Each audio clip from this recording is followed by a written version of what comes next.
Double Master spoilers continue to chug along, and today we got what is probably going to be the most expensive card in this entire set previewed, and it's very spicy. Jake is currently wandering the multiverse, finding the best MTG finance tips that he possibly can. What that really means is that he is making some videos that are very important to make right now regarding some MTG finance topics, so look out for those. We know Jake's the eye candy for this channel, so I thought it was best to have a stand-in for him. Let's talk about Double Masters, and the video starts right now.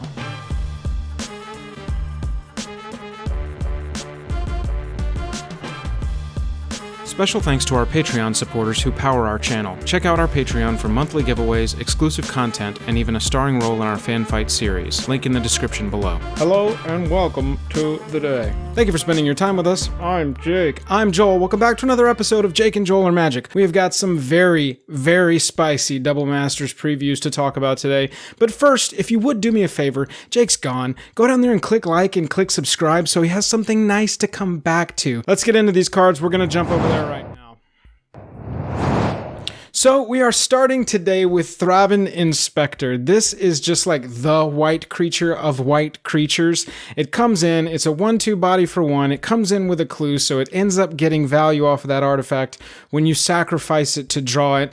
Not much value here to say, not an expensive, but it's a very cool card to see it common, and it will be fun to play in the limited environment.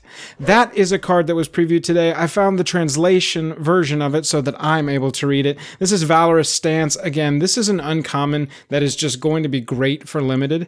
In some of the previous videos, we've talked about how they like to fill and what's the best way to fill the common and uncommon slots for premium sets like this. And Valorous Stance is just another one of those. Obviously, this isn't as powerful as Path to Exile, but it's still a very good card that will be very good in what will be a very powerful limited, giving a creature indestructible or destroying a creature for 4 or greater.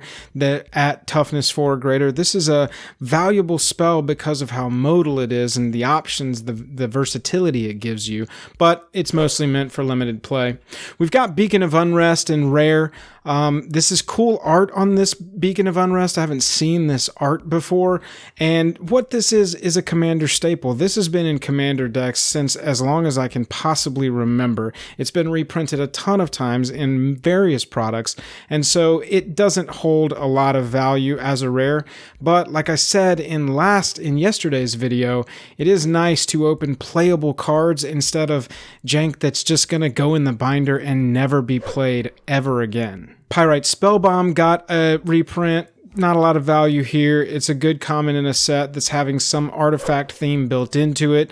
Just like Auriok Salvagers, this is an uncommon. You pay 2, return an artifact card with converted mana cost 1 or less from your graveyard to your hand.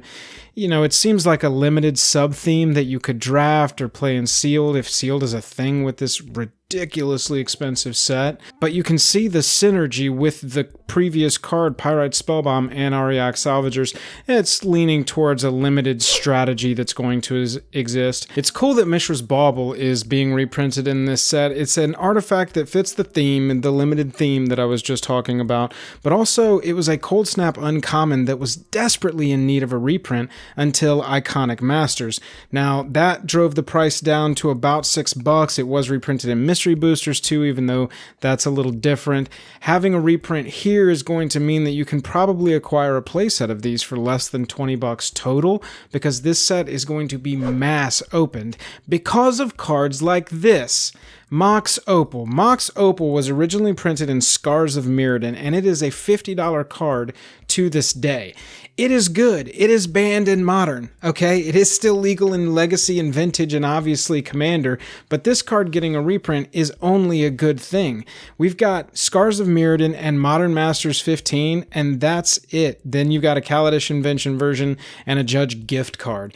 Both of the prices for the Modern Masters and the Scars versions are around $50, so it's nice that hopefully the price of this will get driven down a little, but I'll tell you what's not going to have a driven down price, and that is Mox Opal Showcase version. We've got some kind of Phyrexian hands holding the Mox Opal itself in front of what is maybe culling dice. I'm not sure if that's what that is. Even the flavor text of this leans towards what crossed her mind defied orthodoxy. Could there be perfection beyond completion? And they're spelling completion in that Phyrexian way. I love this. This is an awesome showcase card. Definitely one that I would be going, come on, at least a Mox Opal, at least a Mox Opal. That is a very cool reprint to have. Ensnaring Bridge is up next. Ensnaring Bridge is still over a $20 card. The cheapest version is that white border one in 7th edition, but you've got it originally printed in Stronghold, which is, I think that's the copy I've actually got in my notebook. I just hold on to a copy of this for, you know, the history of this card and how long it's been around, you know, Modern, Legacy, Vintage, Commander. It's still legal in all of these different formats, but it is cool to have a reprint with this art. The Ensnaring Bridge art was from Masters 25. That was the only time we've seen this art on it. Past that, we've seen Gerard on the art there in Stronghold, but then the Ensnaring Bridge in 7th and 8th edition where the warrior's getting wrapped up by vines on a bridge. So it's cool to see a reprint of this art, even though the copy in Masters 25 is about $20. You'll be able to pick this up for cheaper, hopefully, even though it is at Mythic. It's probably not a Mythic that I'm going to be wanting to open, but it's not one that I will be sad as far as value if I do open it, even though there are some absolute lottery tickets in this set. Cold Oath the Forge Master, not too much to say with this one. It's a card that was, you know, printed around Scars of Mirrodin time, I believe. It doesn't hold a ton of value, but it does have some playability in Commander, obviously, and it fits this like artifact sub-theme that we're seeing kind of bubble to the top, especially with today as far as limited goes for this format. We got Duplicant. This is a Commander staple. It's not a very expensive card, but you know, it's like I've said in previous videos, anytime they want to print these Commander staples just to keep the price down and make sure that everybody who wants a copy of it, it's able to be acquired and they're able to play, I'm super for it. Reprint this. You use the art where he's like suffocating a guy, pulling him into a dark alley and slowly becoming him. And I'm promising you that target will end up exiled. We got another sword. We've already seen one sword in this set, and today we got Fire and Ice. And what's more, we didn't just get Fire and Ice, which is a $60 or $70 card. We got a showcase of Fire and Ice, and I gotta tell you, this is dope. They are nailing these showcase arts for me. I've got to tell you. It's still this like high fantasy realism looking thing here, but they went for it. It's not presenting, you know, this very literal version of it, just like the sword in a hand. We get to see this little story about it, and I got to tell you, this is a fantastic showcase card. It is going to be very expensive. The Kaladesh Invention version of Sword of Fire and Ice is $123. I bet you this one's going to be more expensive. Time will tell. But the card itself, Sword of Fire and Ice, is a $65, $75 card, depending on if you're looking at the Dark Steel one or the Modern Masters one. And so it's nice to have that reprinted in the set at all. I'm a huge fan with how this is going so far and with the cards that we're seeing in this set to justify the price tag, which, whoo, it's a lot. And just a reminder again, Jake is going to be breaking all of this down with a couple of videos over the next week or so. So make sure you hit that subscribe and that notification bell so you know exactly when those videos go live. Godo Bandit Warlord. This has got some CEDH, you know, fringe playability. It's a fun deck. I've played it myself. We have a video for it on the channel. It's cool to get this reprint. I think this card's around $5 or $6. It's going to drive down the price a little bit. It is at rare. So, you know, it'll be able to be acquired for a cheap CEDH deck if you want to have that. Hammer of Nazan's up next, and this card is $28 for a rare. Now, this price, I believe, is going to go way down because this is all about scarcity. You've heard Jake talk about it on the channel before. Hammer of Nazan is scarce because it was only printed in Commander 2017. That's why it's almost a $30 card right now. This is a fantastic card. You can see it or another equipment enters a battlefield. You can attach it to a target creature you control, and the equipped creature gets +2/+0 and has indestructible. Fantastic card, very, very high playability in EDH, and it's very excellent to me that they are reprinting it so that people can acquire it. That's going to be my broken record for this set, is I want people to be able to acquire the cards that they want. Masterwork of Ingenuity is another equipment that was printed in the sealed Commander products. This is not as expensive of a price, $5 or $6, but again, it's good. 1 mana for it to enter as a copy of any equipment on the battlefield. Double down on, you know, any of your very powerful equipments in your commander deck. That's a good ability. And having this card at your disposal for a less than $5 price tag is a very good thing as far as I'm considered.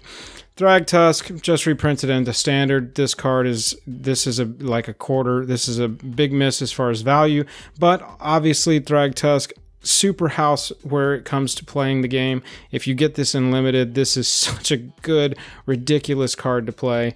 Thragtusk, welcome back. This is 2020 is the year of Thragtusk, I guess. Greater Good is a card that is around $5 to $10, depending on if you're looking at the 9th edition or the Battle Bond version of it, which it's all this same art except for the old stuff. You've got the art of 9th edition, which is the lady with the roses growing out, the statue. You've got Urza's Saga, which is a bunch of elves picking up a tree. But then you've got this elf, which is like sacrificing itself or something in this art. I'm not really sure. It's a good EDH card. You know, keep that price going down, $5 to $10. That price will slowly creep up over time. It's nice whenever they do these reprints of these $5 to $10 cards so that we get that price shoved down and it's able to be acquired. Kemba Regent is a card that is very cool and fits with this artifact equipment theme that we've seen today, but it doesn't hold a lot of value. This is going to be one of the low value rares. It's been printed a ton of times. Geist of St. Traft is in the Mythic slot, and it is a powerhouse of a card, but it doesn't hold a ton of value anymore. It's not really played in much as it stands today, but it's always a very cool card to see reprinted. And obviously, if you see this in limited, if you're drafting this set, pull that Geist of St. Traft. Definitely pull that Geist of St. Traft. We've got Mere Battlesphere next. Mere Battlesphere has been absolutely printed into the dirt. This card is worth a quarter. It's very cool. It's a fun card. I love Mere Battlesphere. Back during New Phyrexia days, I had a Mere Battlesphere deck that was a lot of fun to play. Not very competitive, but very fun to play. Always a cool card to see. Master Transmuter fits more with the artifact theme that we've seen today. It's not a ton of value there. Phyrexian Metamorph is a card that we have seen a lot, an EDH staple. It is a very fun card, very good card to play in your commander deck, and we got a showcase. This is one of our rare showcase cards, is Phyrexian Metamorph. So if you're looking to acquire, you know, a unique pimp factor version of Phyrexian Metamorph for your deck, this is the one to go with. The art is very cool. I'm not as drawn to this one as I have been some of the other showcase cards, but I still think it's awesome. If the amount that this set is opened pushes this card far enough down in price, I think you should acquire it, but I still think that it's going to be a pretty expensive card that in that showcase form. Reshape is one I want to talk about. Reshape has only been printed once, and that's in Darksteel. They're using the exact same art from the Darksteel print, which is currently around $8 to acquire. It's cool to see, number one, it fits with that artifact theme that's been big in the previews that we've seen today, and it is a card that you would want to play in a commander deck. I'm assuming that if this finds a true home in some archetype or some big commander that comes out this year, this price will slowly continue to creep up, and it's nice just to have the reprint right out of the gate. Keep that price low and make sure that anyone who wants a copy of it can afford it. More into the artifact theme that we saw today, Master of Ethereum, 3-cost rare, power and toughness equal to the number of artifacts you control, and it gives other artifact creatures you control +1/+1. Not a lot of value here, but very cool card. Walking Ballista, however, does have some value. Walking Ballista is a $23 card at its cheapest. That's for the Aether Revolt version. It has been printed as a promo. It was in a Secret Lair drop where it looked like a Transformer, and now we've got it reprinted into Double Masters. If there's ever a time where Pioneer comes out from under the foot of Inverter, I think that Walking Ballista will make a comeback, which is to say that that format makes a true comeback and is played more. Obviously, this year's events have created a real strong push against that format because it was mostly played in paper. It's very difficult to play now, and so Walking Ballista, I think, jumped up real big and then has gone back down in price. However, reprinting this very powerful card to keep it at a decent acquirable price is only a good thing in my opinion. Basilisk Collar, I was surprised to see that this card is actually around $6 or $7. So for a card that has a lot of ubiquitous play in Commander, I think that it's very good to, you know, again, keep that price down. I'm excited to see some of these Commander cards because the biggest thing that I've felt with this set is that I would prefer not to open bulk if I'm paying the price that you're going to have to be paying to open these packs. I think that when you open it and you at least find a card that's playable, or you can put it into a deck, a commander deck or something, it's not just going to become true bulk in a notebook. I think that's only a good thing. Grand Architect fits that limited artifacts matter theme for sure that we've seen and has very much been highlighted today. I actually had made a note of it, but I didn't realize before I was going through the list just right now talking to you about it, how much today's previews played into that artifacts matter theme. Anyway, Grand Architect has got some commander playability. It does not have a lot of value as a card. It's been printed quite a few times. So, you know, we'll just get to the big mamma jamma, and that is Force of Will. Force of Will reprint. So, we've got a couple of different things going on with this reprint. This is probably the last time we will see Therese Nielsen art at all. Just like Noah Bradley that we talked about in yesterday's video, Wizards has announced they have very permanently cut ties with Therese Nielsen. So I'm assuming this card was already in the works and they just couldn't get it out of the pipeline because it had already been printed. However, we have been graced with new art, Showcase, Force of Will. I gotta tell you, this card is going to be expensive. Force of Will at its cheapest is a $116 card. That's the Alliance's version. You also have the Eternal Masters version, and that's around $130. And then past that, you've got the Invocation, that's around $200, and you've got a gift card version of it, which is around $300 and just way, way, way too expensive. Force of Will Showcase with this Scott Fisher art that I have to say is so choice, is going to be so expensive. This has very quickly become what I think, and we'll have to confirm with Jake, the MTG finance expert, but I think this is going to be the chase card in the set. This is the holy grail that you want to open when you get your packs. Now look, the foil of this, and Jake would want me to make this point, the foil of this card, the foil Showcase Force of Will, take it all the way out to the most expensive version, is only going to be available in those VIP packs, those most expensive packs. You can, I believe, open the non-foil Showcase in other packs, but that foil Showcase Force of Will, the holy grail of this set, is only going to be available in those VIP packs. Jake's going to have more information about the finance side of this in the coming days. That's it for day 4 of spoilers. Let's book. I really appreciate everybody watching. Jake, I want to thank you for being such a good co-host of this video. This has been an excellent episode, and I couldn't have done it without you, buddy. Leave something nice for Jake to come back to and hit that like button, hit that subscribe button. Look out for his coverage of the finance side of Double Masters in the coming days. There's a lot to talk about with this, and he's very busy in the Jake and Joel Magic Studios pumping out some vids for y'all to watch. We have a very limited time offer right now. Anybody joining our Patreon at any level is going to get one of our first edition stickers. So make sure you go over there, check that out, see if you're a good fit. Link is down in the description below. Other than that, I'm tapped out. I'll catch you later.